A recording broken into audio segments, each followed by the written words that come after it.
Chapter 8, Mishnah 6. Other cases dealing with two men's wives whose babies got mixed up. There are two women, one who had previously given birth and one who had never given birth, and they are the wives of two different men. Between them they gave birth to two males, and the children became mixed up, so we do not know which boy is the son of which mother. The man whose wife had never given birth must give 5 slime to a Kohen. Although this man does not know which boy is his son, he knows that his wife gave birth to a Bechor, and he must therefore perform Pidyon Haben. If, however, these two women gave birth to a male and a female between them, and it is not known who gave birth to the male and who gave birth to the female, there is nothing here for the Kohen. That is, no one has to perform Pidyon Haben because it is not certain that there is a Bechor. This ends the Mishnah's discussion of children who became mixed up at birth. The Mishnah now discusses laws that apply to a definite Bechor. If the firstborn son, i.e. a definite Bechor, died within 30 days of his birth, even if the father had already given 5 slime to a Kohen to redeem the child, the Kohen must return the 5 slime to the father.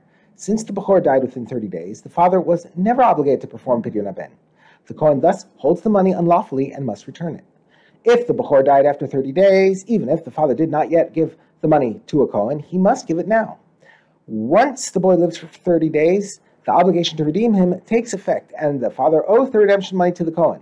He must pay it even if the child is no longer alive.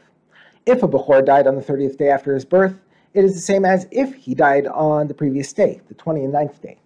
Since the boy did not live 30 full days, the father is not obligated to perform Pidyon Haben. Thus, if the father did not yet give 5 slime to a Kohen, he does not need to give it now. And if he already gave the money to a Kohen, the Kohen must return it. Another opinion.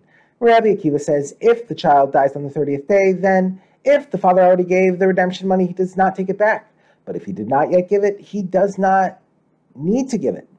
Rabbi Akiva holds that it is a matter of doubt whether the obligation to redeem a Bechor takes effect on the 30th day or the 31st. Therefore, whoever holds the money may keep it. More cases.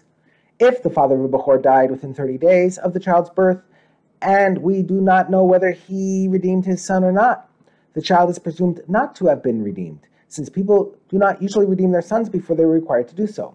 The boy is therefore obligated to redeem himself when he grows up, unless he brings proof that he was redeemed.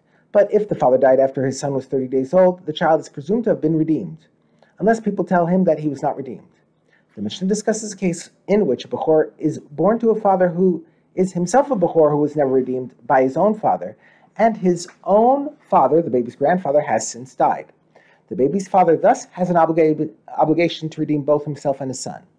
If a father needs to be redeemed and a son needs to be redeemed, but the father has only 5 slime, which is enough money to redeem either himself or his son, but not both, the father takes precedence over his son. That is, the father should use the money to redeem himself.